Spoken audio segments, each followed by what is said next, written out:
कौने माँ पूजा गणेश, अरे हाँ कौने माँ पूजा गणेश।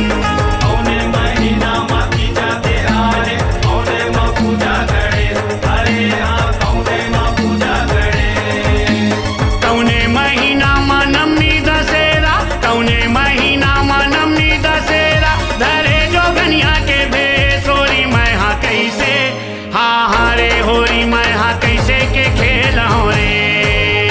कैसे के खेलो रे होली मैं हा कैसे, हाँ रे होली मैं हा कैसे के खेलो रे। कैसे के खेला रे होरी मैं हाँ कैसे, हाँ हाँ रे होरी मैं हाँ कैसे के खेला रे।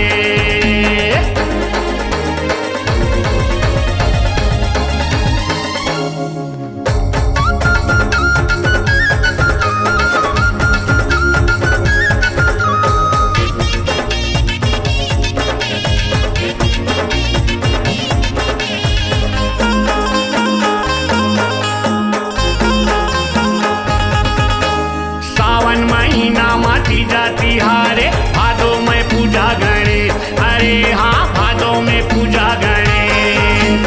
सावन महीना माँ तीजा तिहारे, भादो माँ पूजा गणेश, अरे हाँ भादो माँ पूजा गणेश। एक कुंवार महीना में नवमी दशहरा, कुंवार महीना में नवमी दशहरा, धरे जो गनिया भेष होरी मैं हाँ कैसे, हाँ हाँ रे होरी मैं हाँ कैसे के खेल हो रे। कैसे के खेलो रे होली मैं हा कैसे, हाँ रे होली मैं हा कैसे के खेलो रे।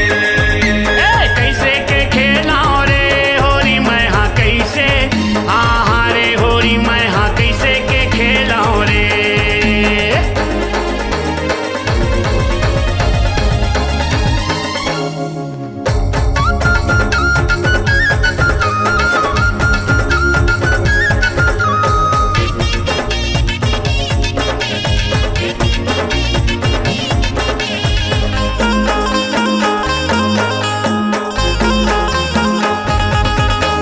कौने महीना में पुन्नी नहाए, कौने माँ लक्ष्मी विशेष, अरे हाँ कौने माँ लक्ष्मी विशेष।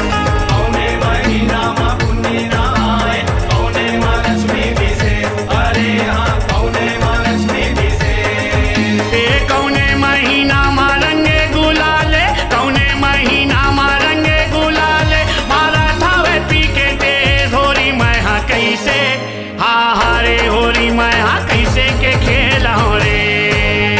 कैसे के खेलो रे होली मैं हा कैसे, हाँ रे होली मैं हा कैसे के खेलो रे। कैसे के खेला रे होरी मैं हाँ कैसे, हाँ हाँ रे होरी मैं हाँ कैसे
सुमर के विष्णु महेश, अरे हाँ सुमर के विष्णु महेश।